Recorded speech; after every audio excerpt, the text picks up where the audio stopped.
And that's why they call it a po' boy. What's going on, everybody? This is the Coverbandconfidential podcast, the podcast for cover band musicians and band leaders to learn how to rock more and suck less. In Atlanta, Georgia, I'm Adam Johnson. In Greensboro, North Carolina, I'm Dan Ray.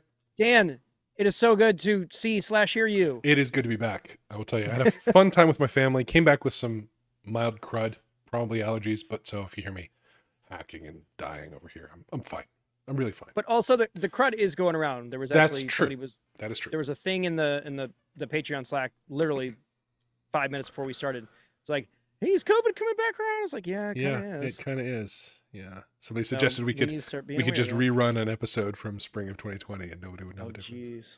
Can we please not do that? Maybe we have to. No. We'll release it as a bonus episode just to make sure everybody's super bummed about everything. Right. So, I mean, I guess I would say that, you went and you did nature, and nature, kind of. We were sitting there on the porch looking at the river with our books, which is what we do. And at some point late in the trip, we realized my brother, my cousin, and I were all just sneezing and sinusy and all messed up. So something bloomed. We were fine and happy, and then something bloomed. But could be worse. So, talking about allergies, our eldest has had a particularly rough spring. And so we opted to go ahead and do like the full allergy test with an allergist. Turns out he's allergic to most things, and almost all of them are in the house. And so we're pulling all the carpet up upstairs in the bedrooms, replacing that with hardwoods. Yeah. So if you were considering buying, a blank contract or joining the Patreon like 7 years ahead, it would be really great to help, offset this the quote that I just got to do hardwoods on the top floor. That would be great. There you go. Well, so do you have anything coming up in the near future? I got some acoustic shows. Mostly we're prepping for the first 80s gig, which is November 2nd. So a little bit of time, but the problem with having a little bit of time is that everybody feels like you have a lot of time. It feels like, how you feeling about getting together this weekend? I got things to do. This feels like the 90s gigs that we just wrapped up. Yeah. We knew about it for like a year, and I still feel like we barely skated by.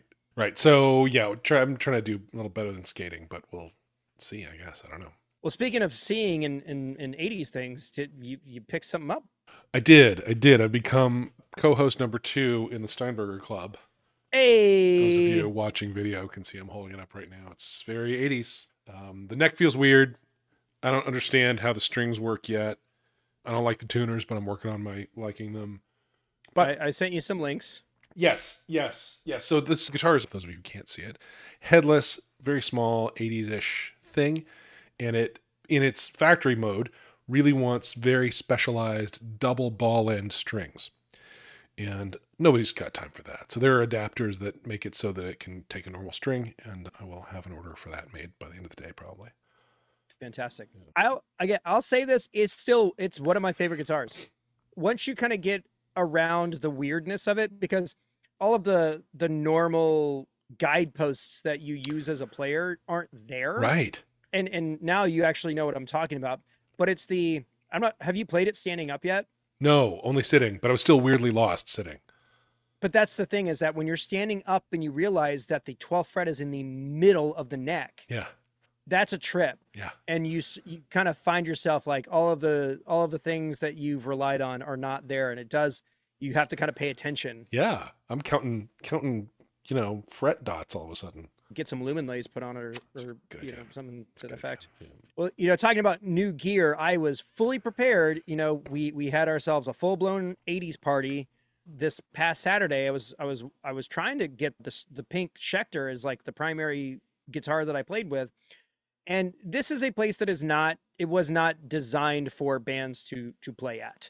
It's at this place in Atlanta called Bonton, spelled like it sounds, Bonton. Yep. But it's Cajun food, so it's bon ton, like French thing. And we were playing in their event space, which is up on the second floor, and the only way to get up there is to go up a set of stairs, as you enter the restaurant, and the walls are furry. And then you go upstairs and there are no lights. It's lit by disco ball, and everything is furry. I don't know how to explain it. Maybe I'll post a video clip of our walkthrough on socials. It was a very strange place, and definitely wins the award for smallest stage we've ever set up on, which is saying a lot. Yeah. But I say all that to say, we got everything set up and went to go do line check for both me and the other guitar player. And we were both playing strats, and man, that single coil ground loops, like it was atrocious. Yeah. So not only did I have to switch back to the Schecter with the humbucker, I had to set up the inline noise gate on the HX Stomp just to keep it from just like white noise, which sucks because it cuts all the high end off of your tone. Like it really kind of it wasn't great. But the band, like we came out of the gate hard. Probably one of the better shows that we've played. I was in like a really good spot vocally. Like had a great night. But man, that I will say without question, I've been playing professionally for over 20 years. This was the weirdest gig I have ever done. Yeah. And it's, to me, I feel like that is something that is truly unique about being a musician, is that it doesn't matter how long you've done it. It doesn't matter where you are in your career or how high you are up the flagpole or whatever. Your weirdest gig is always in front of you. Oh yeah.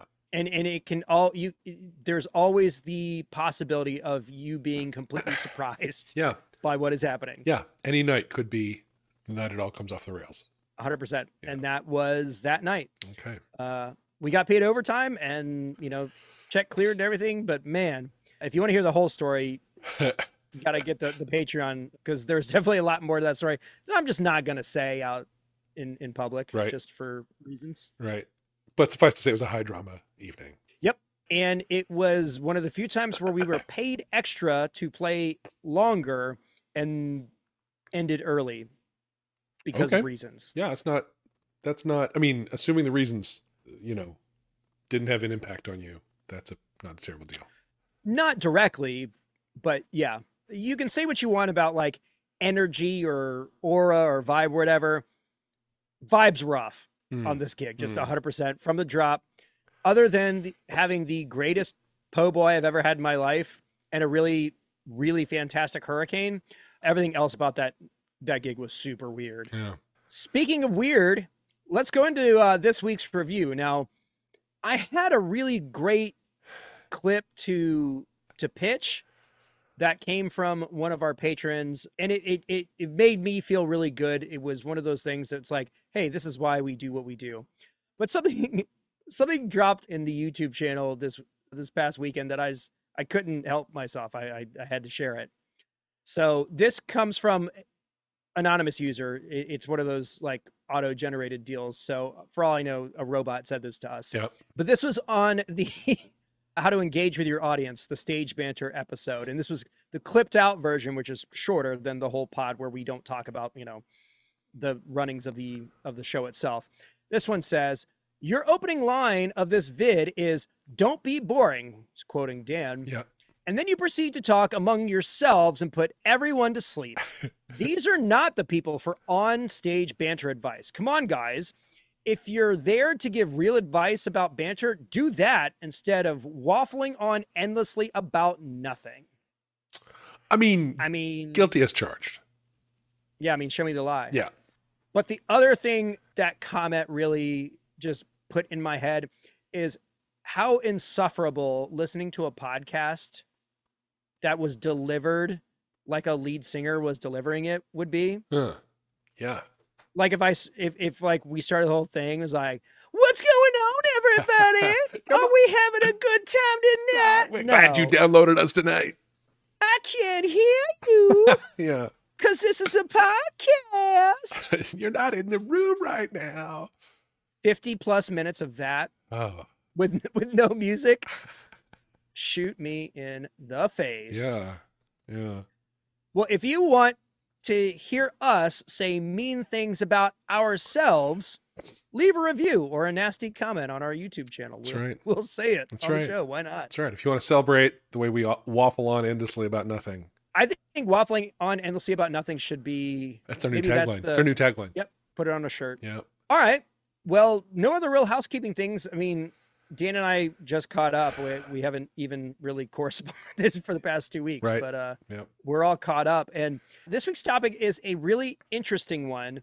It was something that there was an article that Rolling Stone released recently that somebody shared on the Patreon Slack.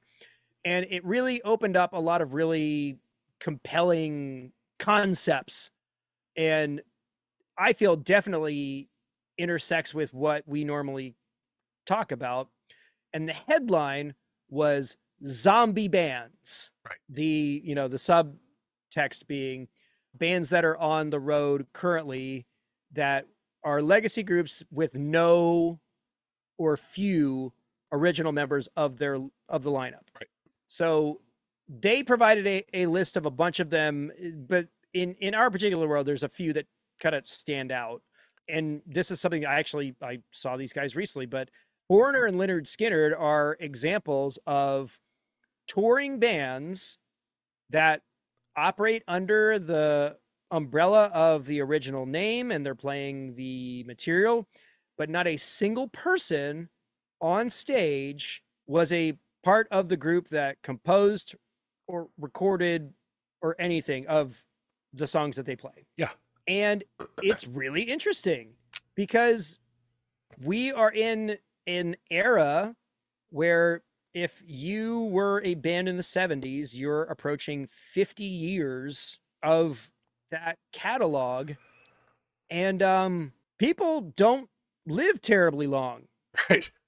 So it's a real issue. Yeah. And so we just kind of thought it would be a fun topic to kind of get into because there's a lot of stuff to consider. There's the material, there's the fan reception, there's the business side. It's got a lot of layers to it. Yeah.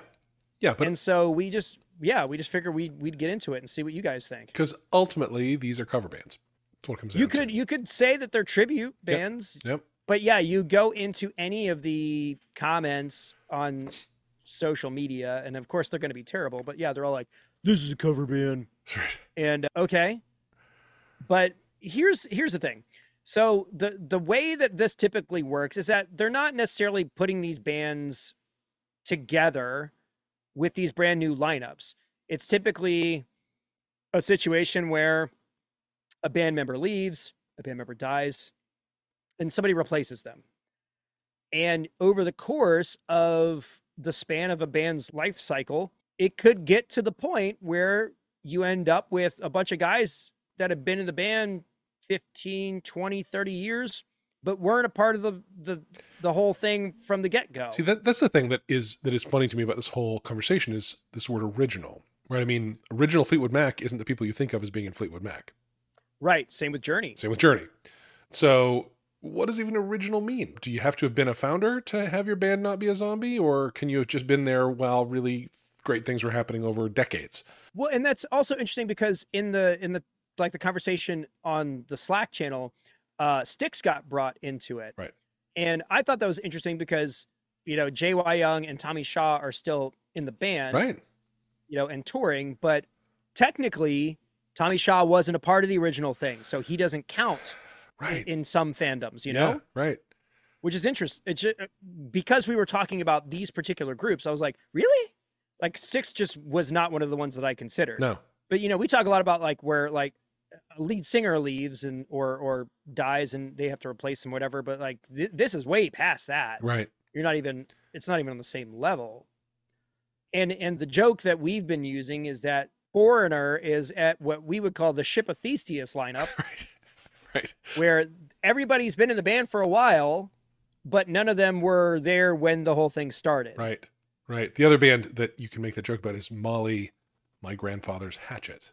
Yeah, Molly Hatchet. Yeah. My Grandfather's Hatchet. My grandfather replaced he's handed down from my grandfather. My father replaced the head and I replaced the handle. So it's a new hatchet. It's my grandfather's hatchet. How dare you? There it's you go. Molly, My Grandfather's Hatchet. I did look that one up, and there were a couple of guys that were at least in the lineup during the Rocket Ride. They weren't necessarily on the records, but right. They might have a closer claim to it than some of the other ones. But like straight up, Foreigner and Skynyrd, like there are no original members. Skynyrd's got a little bit of there's a brother thing. Ricky Medlock. Ricky Medlock's got kind of like a through line because he played with them before they got big and then like left, but came back in the 90s. And that, I guess that counts. But again, Ricky Medlock's been in the band now for 30 plus years. Like there's, he's earned his spot, I suppose. Yeah. And Johnny Van Zandt is doing a pretty credible impression of his brother. So sure. Not terrible. And I mean, the list goes on and on. There's most of these groups are legacy groups though, from the 50s, the 60s, and the 70s. Sure. Iron Butterfly and the Four Tops, like a lot of the R&B groups and stuff, they just kind of cycle through the members, and it is what it is. But the real question is, why do they do it? And should you, as an audience, care? Right. So why don't we let's talk about the business side of this. Yes. Because everybody loves that. The fact of the matter is that a band becomes a brand or a business at some point, and then gets operated the way that a business does. Yep. You've got stakeholders, you've got people who have the rights to certain components of that branding. It could be the name and the logo. It could be the catalog of material. It could be a lot of these different pieces of intellectual property. And there's a group of folks that get to decide how they get implemented. Right. And that is merchandise. That's stuff that you can pick up at your local music store or Walmart. And then there's the live performance revenue. And it's no secret that if you have a catalog and can fill a decent space, live performance is still the most lucrative component of the music business. One of the only lucrative components, actually. Right. And so it behooves these groups to stay out there, because it is the thing that kind of perpetuates all of the other things that they sell, because they're going to introduce that music to a new audience every time they play. And it could, it could start trending down in age, and you want to make sure that you've got all of the resources for those people if they want to get into it. So the posters and the t-shirts and the CDs that are freshly remastered or put up on streaming platforms. And so you got to keep these things running. And the diehard fans that love the original people and the original lineup are always going to have something to say about it. Sure. And it is one of those things where you just kind of have to decide whether those people matter, because should you base your entire business on people who aren't going to come to your shows? You're going to base it on the people who are going to buy tickets. That's how it's going to go. So those are the people that really matter. Right. Now, the thing that you do have to be careful about, though, is can you provide something that is compelling enough for people to come? Yeah. Because there's plenty of examples of bands that were big at some point and can't fill any venue of any size. Totally. No, they're on the state fair, the state fair tour, Yeah, and but for the ones who can, the ones that are still touring and big, just like in any business, it is true that nobody's irreplaceable. Right. Hard truth. As much as somebody seems like they're, we couldn't possibly do it without them, we could find somebody else. We totally could. And they have. Yeah, they have. So the thing that gets what you then have to figure out is, how do you market this thing? Now, I don't think Foreigner has any problems. I went to that Styx Foreigner show. Yep. Pardon my French. They open with head games. Like that's where they start. Wow. Song after song, you're just being pummeled with banger after banger. Yeah. It's just like, well, when you got a catalog like that, you can do that. It was truly amazing. And they've got guys that are older, but still they've got a look about them. They've got a physicality to them. They can go up there and they can deliver a high energy, high production value, exquisite performance. And it's great. I had a blast at that show. And you didn't care who they were? No, the only thing I'll say is that their singer Kelly talks too much. Oh, well.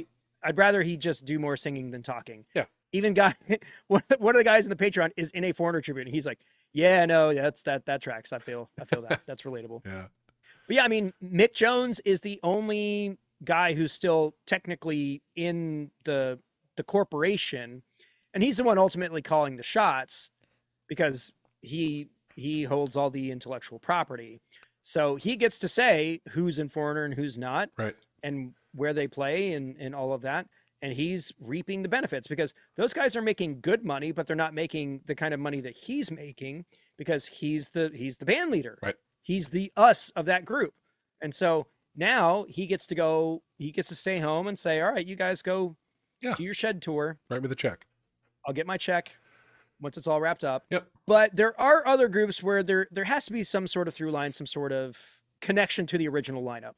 And a lot of that has to do with the governing body. So for a while, Lynyrd Skynyrd could only perform if there were 3 original members in the group. Yeah. And that was the case until they started dying. Right. And, they lost Gary Rossington. He was the last original member that didn't make it, other than Artemis Pyle, which we know is never coming back. Just anyway. But another good example of that kind of thing is Quiet Riot, because Quiet Riot has never stopped playing. They started in the late 70s, and they, in some form or fashion, have been performing ever since. And they lost Kevin Dubrow in the early 2000s, and then Frankie Banali, their drummer, who was basically the band leader at that point. He passed away within the past decade or so, but they wanted to kind of go back on the road. They had done this thing they had like an American Idol guy singing for him, James Durbin, but they wanted to go back out and do something, and they just apparently weren't seeing the numbers that they were looking for. So they had to do something big. And so they opted to bring Rudy Sarzo back into the lineup. Now, Rudy Sarzo had not played with Quiet Riot since the 80s. Like, he was a part of the lineup that when Mental Health was released, he went on to do other stuff. He played with Ozzy. He played with he's played with everybody. That's not really important. But they decided that, and they being at this point the estates of the guys who were founding members of Quiet Riot, that if they wanted to continue to collect their their residuals and make some decent money, they had to bring somebody back in. Yeah. And I don't know what they offered him, but it had to have been significant for Rudy to go back to a group they hadn't played with in 30, 40 years. Right. Do you think that... And I'm assuming it had to be some sort of revenue share situation. Do you feel like that gives him credibility? In their circumstance, it does. He's not a founding member, but he was a part of the lineup that was the most successful. So for them, it is a big get, because Rudy Sarzo as a performer has this legendary reputation because he's done so much. Right. So bringing him back into the fold is going to bring people to those shows and arguably allow them to, ask for higher fees. But I don't know how much of that they had to offer him to make it compelling. Yeah. Because I mean, he is the only known entity at that point. But, the estate of Frankie Banali and Kevin Dubrow, they were like, we want this band out and playing X number of shows a year. Yep. And so we need to find a way to make that feasible, because the last time I saw Quiet Riot out at a place where I was close to was in Tybee Island, Georgia. They played in a tent at like the Pirate Festival. Oof. And this was when James Durbin was in the group. Yeah. And it was just like, I mean, I played a gig in a 60 cap room with fuzzy walls this weekend. I'm not shaming anybody for playing for sure weird gigs, but you're not Quite Riot. Right. And it's also that they're now, and I guess neither are they, is the point. Right. But they get to play those festivals, and they get to do those fly dates and do that corporate work and still make decent money. Sure. And so the thing that, every band is going to have to wrestle with this. If you've got any sort of pedigree or back catalog, there's certain things that are happening. You're seeing a lot of these guys that are selling off their catalogs for big chunks of money for the, the forever rights to them. You've got other groups that are cycling through members and making sure that they can stay on the road. Now, Queen did something interesting where they put together an official tribute band. Yes. The whole reason why all of us know who Mark Martel is in the first place was because Queen decided that they were going to put together a Queen tribute that was, designed to sound just like the record. which is interesting because Queen has been very adamant about not doing that. Yeah. And it being, and the person who is singing for them is not a member of Queen. It is always Queen featuring. Yeah. So Paul Rogers or Adam Lambert, it's always Queen featuring Adam Lambert. So they've made a very conscious decision that they're going to do something that is contemporary in whatever way that it is. But they also know that there are people that are jonesing for that thing, and I don't know if they're still doing that, but it does make sense that I think we're going to start seeing more officially sanctioned tribute acts. Yeah. Whether there's a pedigree where it's like Bon Jovi's official tribute, or they just start, rolling these lineups out with no original members and just, pretend like none of it happened. Sure. And have 3 or 4 of them touring at once. It used to be that's how it used to be. Yeah. Like, when people didn't know any better and there was no internet, my favorite story about that is the Zombies. Funny enough, we're talking about zombie bands. This is about the band Zombies. Yeah. And listen, I found out about the Zombies because of A Life Aquatic. Because they play The Way I Feel Inside, which is the saddest song I've ever heard, during the saddest scene I've ever seen in that movie. And so I'm like, who is this band? And so I fell down the zombie rabbit hole. And it's a fascinating story because the band put the record out and it tanked. Like, it didn't go anywhere. And so they broke up. And all of a sudden, Time of the Season explodes in the United States. And everybody's trying to find how do we get a cut of this? And there's no band. There's no one to tour it. And so these promoters, because, we're talking about international law, somebody bought the rights to the band Zombies. So they own the trademark to present Zombies as a band. And they put 2 lineups together and they toured all over the US. There was a Northern Zombies and a Southern Zombies. The funny thing about the Southern Zombies, though, is that the lineup was 2 of the guys from ZZ Top. So they call them the Texas Zombies. Okay. And Billy Gibbons, and I think it was Frank Beard. I don't think Dusty was a part of that. Yeah, it's Frank Beard. Okay. Fun. So yeah, it's just a wild story. Yeah. This whole thing makes me wonder about bands that could never pull it off, right? And it's interesting because the band that came to mind for me, they did kind of pull it off in the last few years, and that's the Stones. So you could never do Stones without Mick. You could never do Stones without Keith. Those people are so crucial to the thing, but apparently you can do it without Charlie. That's, I feel ways about that. Me too. He picked his own replacement before he passed, so we kind of have his blessing on it. But if I went to see Pink Floyd and it wasn't David Gilmour up there, I would have a problem with that. Right. But that's the other thing, though, is that the tribute world around Pink Floyd, there's now Pink Floyd tributes that can fill venues that Pink Floyd used to play. Right. Yes. Yeah. Australian Pink Floyd is its own thing. Oh, Brit Floyd is massive. Brit Floyd. Yeah. It's crazy. Yeah. But again, that's not the same thing. No. That is a tribute act that has rose to a level of prominence. It's got nothing to do with the original band. Right. Yeah. No shared business at all. And maybe I'm enough of a Pink Floyd nerd that I'm the only one that would care about that. Maybe other people are like, just show me a crazy light show and play some weird synth at me, and I'm perfectly happy calling it a Pink Floyd show. You mentioned ZZ Top. How many people care whether that's Billy or if it's just some beardy guys playing Texas rock? Well, yeah. I mean, that was a weird one too, because when Dusty passed away, he was a guy who was a very big part of that group. He sang on a bunch of their hits, and literally was out there till the very end. Yeah.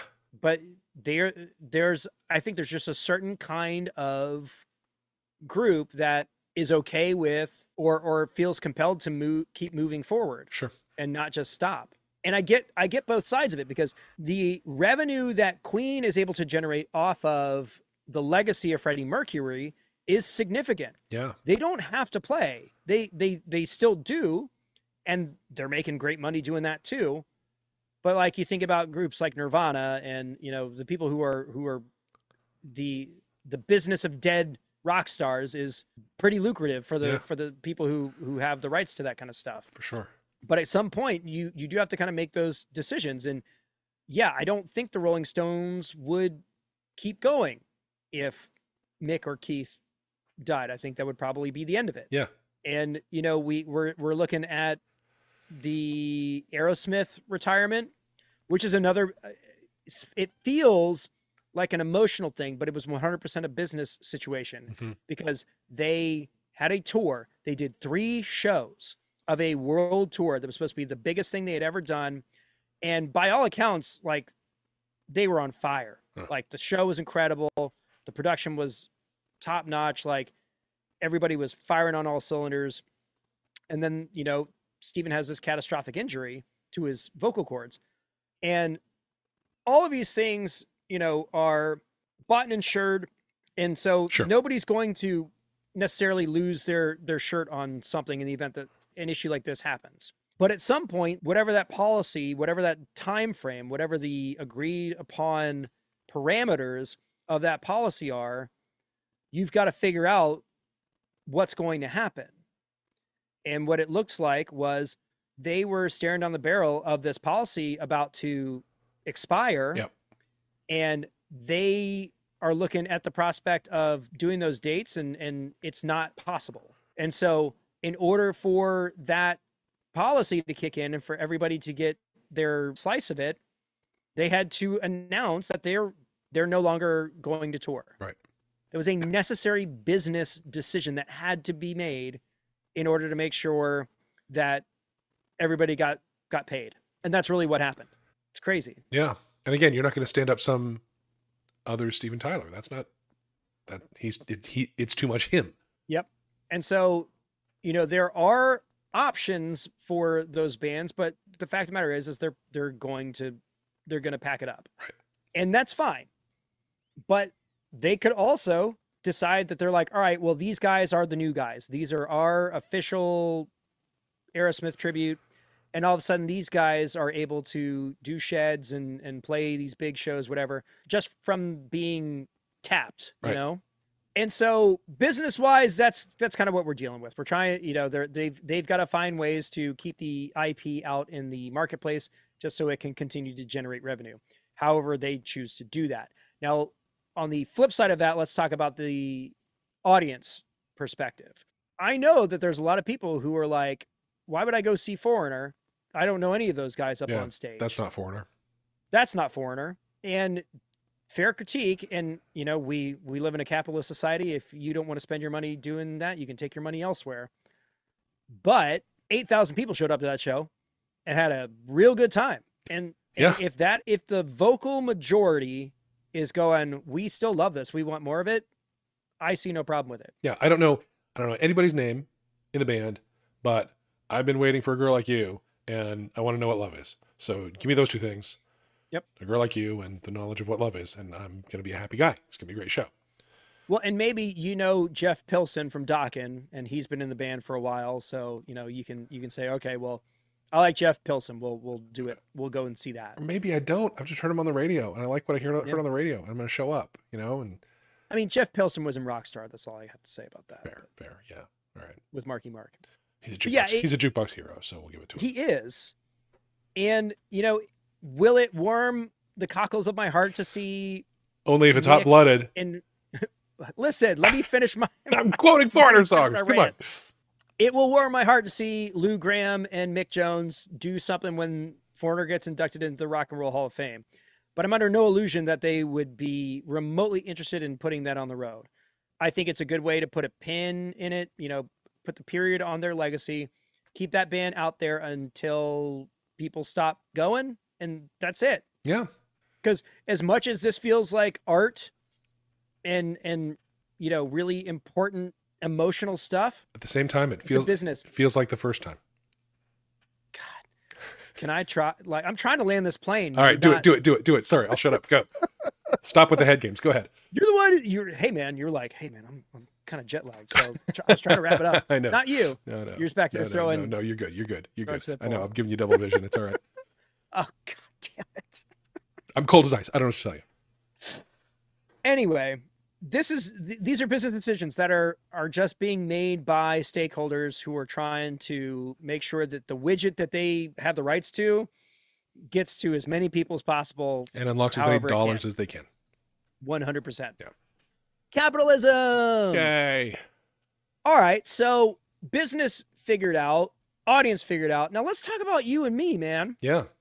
Because here's another thing that this particular institution means is that there is legitimate need for competent older musicians. There you go. To fill these spots. Yeah. You can't pick some 19-year-old kid off the street and put him on stage with that with no, you know, that will feel guys like in the their first late time. 50s. Yeah. It will, because it is. Yeah. Yeah. No, it takes a certain level of maturity, a certain gravitas to be able to hold your own with these, let's say. Well, but also you want to look at like a group of like folks you belong and be like, like yeah, you're they part look of like it. they belong Yeah. together. Yeah, like you're part of it. So that's a real unique value proposition for people in our world. Yes. Because I know that in every city there is a couple of hotshot players that could go toe to toe with anybody else out there. Yeah. And there's no reason why you couldn't end up in a situation like that, given your skill set, your reputation, your contacts, and that kind of thing. Sure. Rob from Skid Row was not Rob from Skid Row. He was Rob, my buddy, right, from the Dirtbag Rock Clubs. He's a little younger than those guys, but like, you know, we're talking like 5 to 10 years, not like 20 to 30. And when you see them on stage, that looks like a band. Like they all look like they belong together. Right. And so that's how a guy in, you know, his early 30s got a shot at playing with a big legacy group that gets, I mean, they get to play all over the world.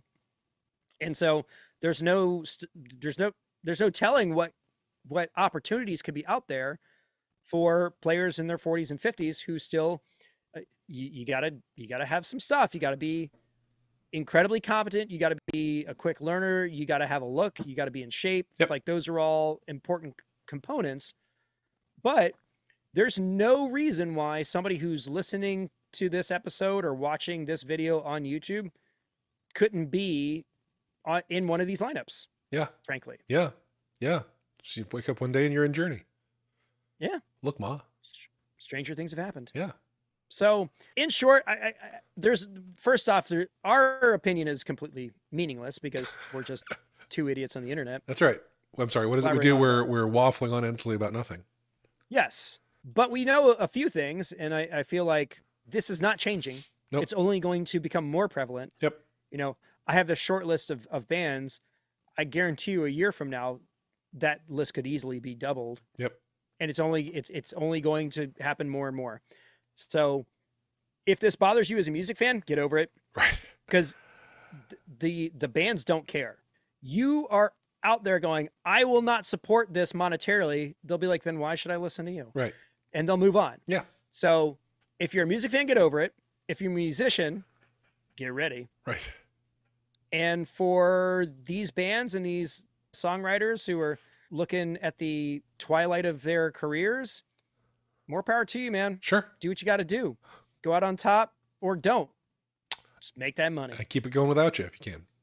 That's the dream. Yeah. Because listen, there's a part of me that's like, I love music more than anything, but there's a part of me that's like, I don't know if I can see myself or justify doing this into my 60s and 70s for sure.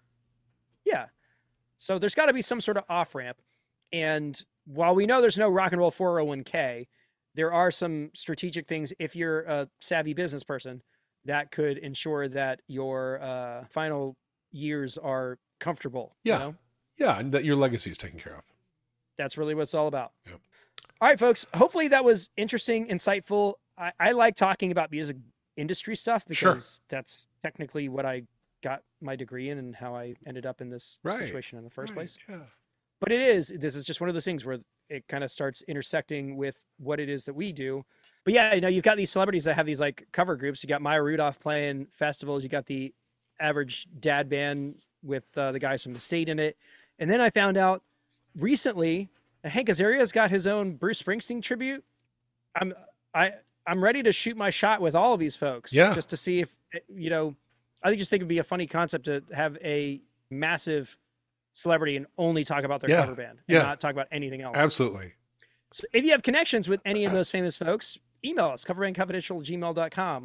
We didn't get Weird Al for the, 200th episode. We tried. Yeah. Oh, well. Yeah. It'll happen at some point. We'll get we've had some big gets. It's true. And some numbers growth. So for sure. Yeah, we're more attractive now than we have been. Let's go. Yeah. So if you want to support the show, you can do any of the things that Mike's about to tell you, but I'll tell you, I think we've got a couple of people who are coming for the crown. Oh yeah? Yeah, we got one this past week. I want to make sure that it passed. I want to get your approval on things before we just drop them in. Sure. So, Mike, this could be your swan song. But go ahead and call it for this week, man. In Atlanta, Georgia, I'm Adam Johnson, bruh. Greensboro, North Carolina, I'm Dan Ray. What's up? You've been listening to the Coverbandconfidential podcast for the week of August 16th, 2024.